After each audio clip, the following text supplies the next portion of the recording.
Outlander. Alright, I'm recording audio a little differently because it's just me here and I don't need to set up an external mic. Hopefully I don't mess this up. We'll see. Also, that thing right there is John Connor. His head is under that blanket. I tried to make my bed, but I just didn't want to move him. But this is Outlander, Season 5, Episode 6. Its title is Better to Marry Than Burn. Let's do it. Oh, Scotland. Will you have them step out? By order of the Duke of Cumberland, Oh. to search. Not a word. What's happening? It's empty, sir. Very well. You should be on your way. What did you guys just get away with taking? Oh, gross. Oh. Olden days with poop. Have you a destiny? Carlisle. No, he's gonna see something! You'll be far from the fighting there. He saw a thing. You shouldn't have stepped in the poop. Good day, sir. Oh, gosh. And which king would that be? Uh-oh. Lieutenant? Gold. The King of France's mark on it. Well, we have to kill you guys now, right? Sir, lower your weapon. Oh, I like that guy.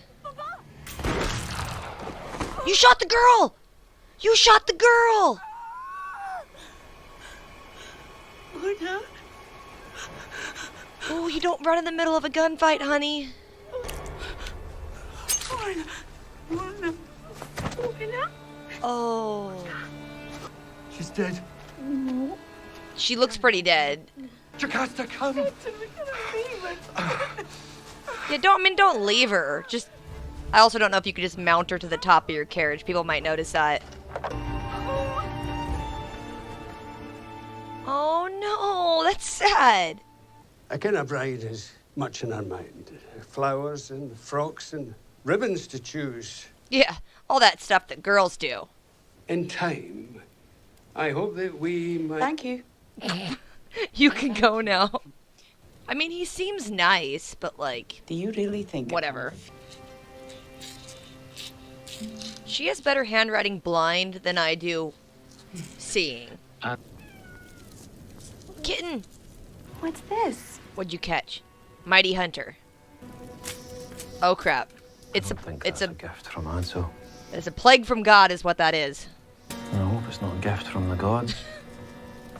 One time my sister bought a bunch of crickets and let like 30 of them loose in her house so her cats could chase them, and then the cats ate them all and then puked up crickets all over her house. In hindsight, it probably wasn't a great idea. Should be Murtagh and Jocasta. I know, right? I think I must have danced with every girl in the province. All of them hoping to secure an advantageous match with Lord John Grey, no doubt. Good luck with that. To the, Mistress Fraser, delighted to see you again. Your Excellency, Mistress Tryon. Her Excellency.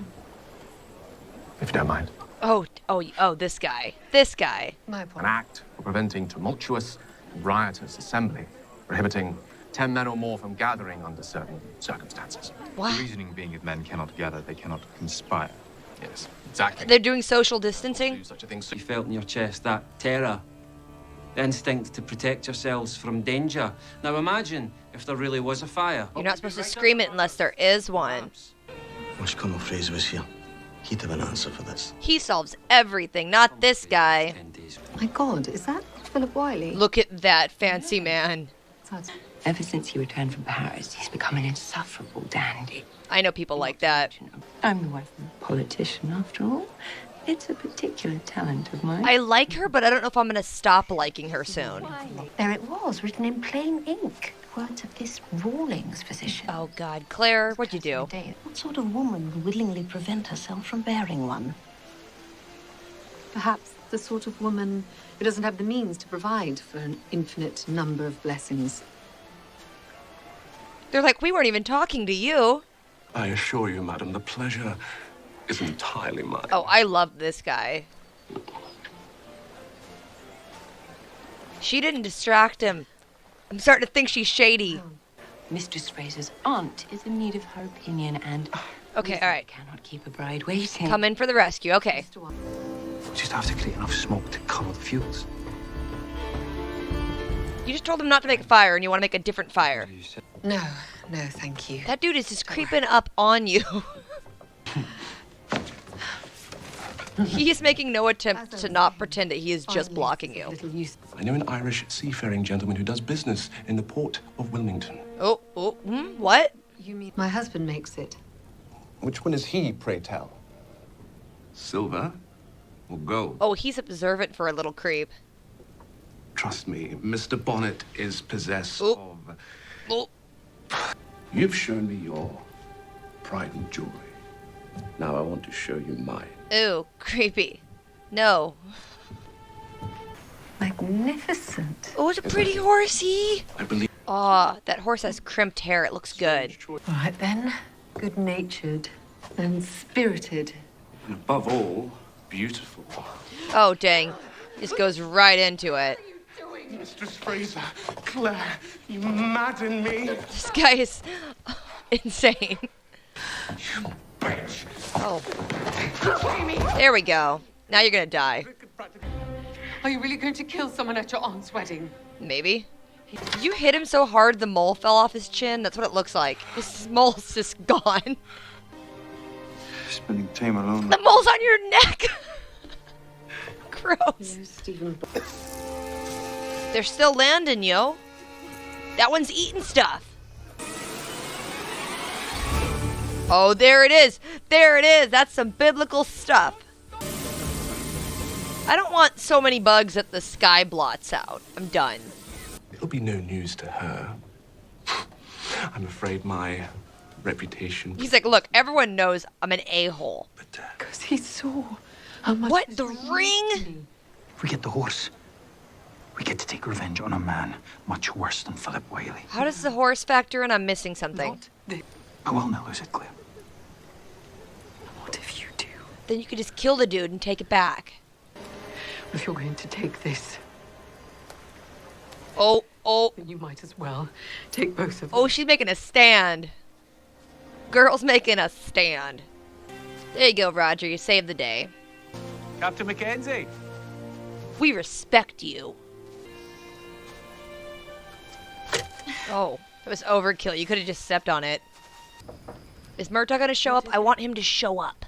A guest has arrived late. Is it Murtagh? Has a gift for you. I'll not receive any more visitors today, Ulysses. Tell them to leave it downstairs with the others. Well, that's all right, Shane. He just walks in. Came all the way. What are you thinking? Coming here today of all days, the governor himself is downstairs. But he loves you, girl. You're completely mad. You ken that? Aye.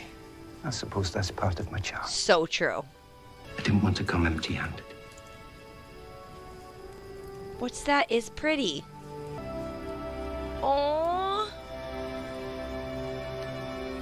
Because I can't face the rest of my days if I don't.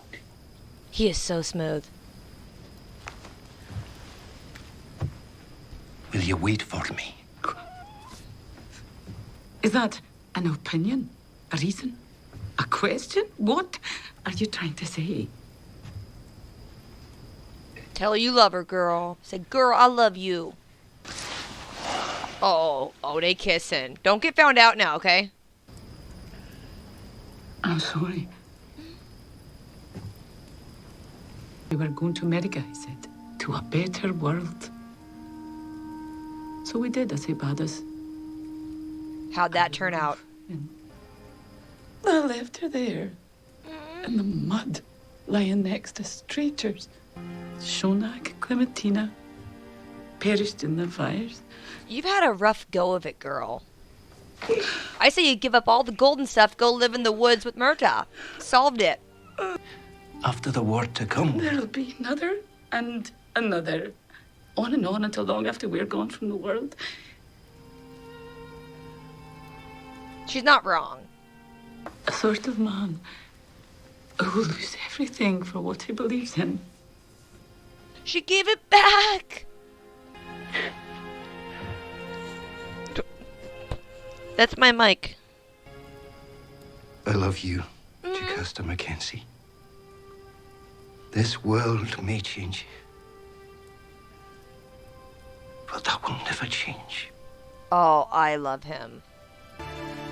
Oh, don't cry. I've been looking for you.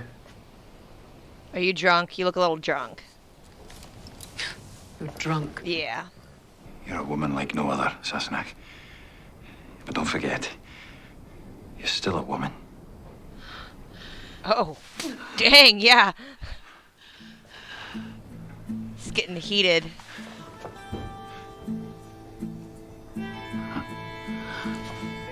You guys, he's like, yeah, we should bang after that. I think that's where that signal was coming from. Yeah, I knew it. I knew it. That's what they do. Not in front of the horse. Watch as I take you. Whoa. This is getting, Watch, damn you. They just remembered that they're on stars and they can do whatever they want. Mr. Bonnet will be personally meeting Mr. Alexander Malcolm, purveyor of the finest whiskey in the Carolinas. It's gonna go down. Kill some people. Oh, shoot.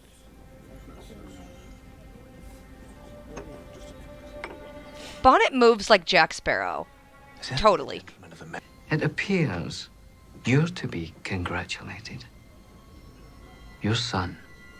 Oh, come on. This is getting too tangled.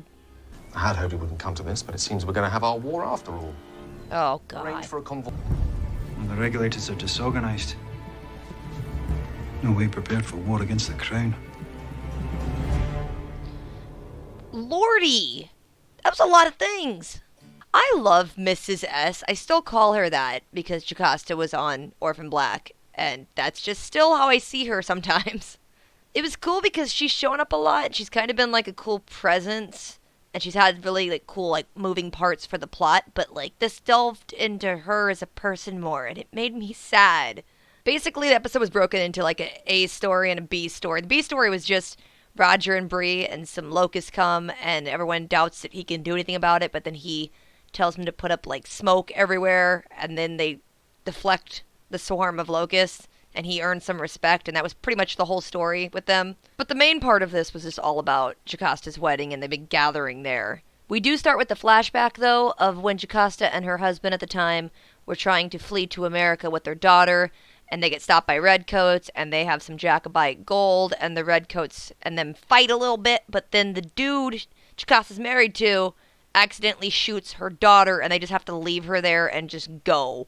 Jocasta signs the paperwork saying that she's going to leave River Run to little baby Jimmy, and when he gets old enough he can take over it, but in the meantime she's going to oversee the whole thing for him. There's just a lot of moving parts, and a lot of things are touched on, so I'm trying to remember all of it. Like at one point, some women are talking about the medical papers that Claire wrote, so that's still being reminded it's a thing. The governor's there, and he has his wife, and they mention that they're going to go to New York, and that they're going to let these regulators be dealt with by the courts, and there's like leniency in some way, but other people are still going to be killed. It was a lot of things. And they're just convinced, they're like, sure, the regulators are going to go turn themselves in, which is stupid. And then this foppish little fancy boy man shows up, and I can't even really remember when Claire met him before. He seems familiar, but I can't remember exactly when they cross paths. He's all into Claire, and he's just trying to tout how cool he is, but apparently he's had some gambling debt, so he doesn't have a lot of money, and he's kind of going into some weird smuggling, shady character thing.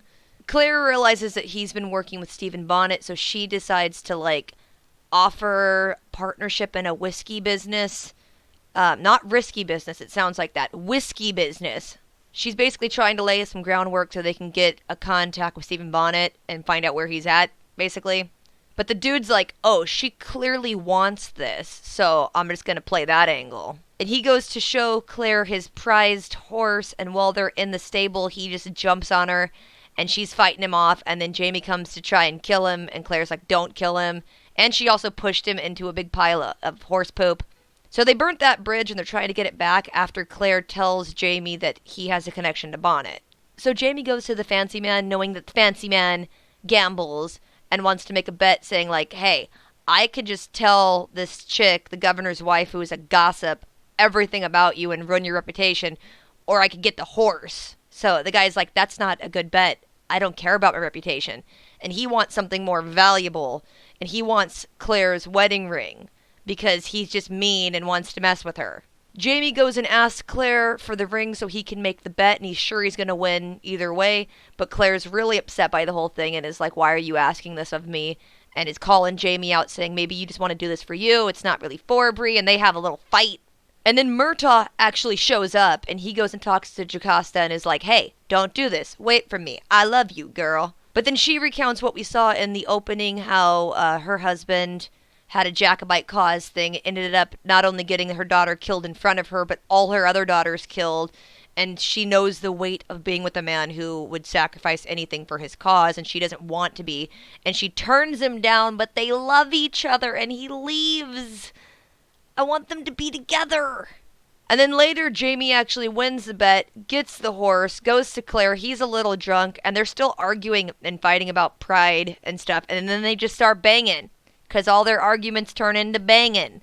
But basically, Jamie won the dude's horse, and the dude really wanted his horse, so he knew, hey, if I just tell him, instead of taking your horse, how about you do this business with all the whiskey dealing and put me in touch with Stephen Bonnet? So the guy's doing that. So Jamie, under his old printer shop name, is going to go meet with Stephen Bonnet and try to kill him. And then this one character, I can't remember his name, and I can't remember what his connection even is, but I think he was from Lord of the Rings. And one time I rode in a van with him because we were working a show together. I can't remember his name. He goes to Bonnet and is like, I got good news. Jocasta just left River Run to your son. So it's like, what extra layer of crap? Because he's going to try and claim it, and he's trying to claim the son, and there's stuff. And then Jamie goes and talks to the governor again. The governor's just like completely shocked that no regulators had turned themselves into the courts. So apparently the war is going to happen, and Jamie's going to have to gather all of his men and meet them in 2 weeks to just kick off a war. And then credits. So this was like the episode that's on the cusp before it just falls into crazy. That's what it feels like. But I mean, other than that, I don't know how this is gonna go. I'm hoping Jamie kills Bonnet. That'd be great. And also, like, the baby has River Run now, but Roger and even Claire wants Roger and Bree to go back to their own time, so that's an issue. And Jocasta was gonna marry this dude she doesn't love, and little Murtagh's heart's breaking. Awful. Anyway, that's all I got right now, but I don't know where it's going to go, so I guess I'll have to watch the next one. If I forgot anything or left anything out, you guys want to talk about anything, drop a comment. Don't forget to do the things. Rate, comment, subscribe. I will catch you guys later. Until next time.